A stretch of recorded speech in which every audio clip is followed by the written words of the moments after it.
Ma-pride ka ba? Siguraduhin mong hindi masyadong mataas yan dahil ito ay isang malaking hadlang sa pag-unlad ng iyong pagkatao at relasyon sa iba.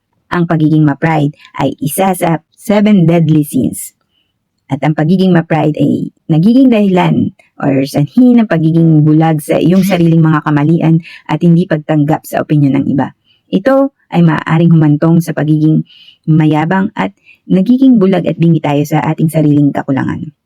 Kung nais mong talikuran ang pagiging ma-pride, kailangan mong tanggapin ang iyong mga kahinaan at kilalanin ang iyong sariling mga pagkukulang. Kinakailangan ang tapang upang harapin ang mga ito at ihanda ang sarili na matuto mula sa iba nang hindi pinupuno ng iyong pagmamataas.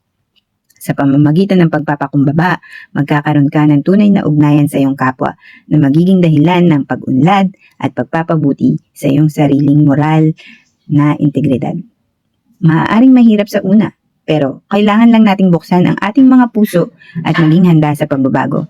Hindi natin kailangang mag-isa sa paglalakbay na ito. May mga taong handang tumulong at magbigay ng suporta sa atin. Kaya huwag nang magpagapos sa pagiging ma-pride.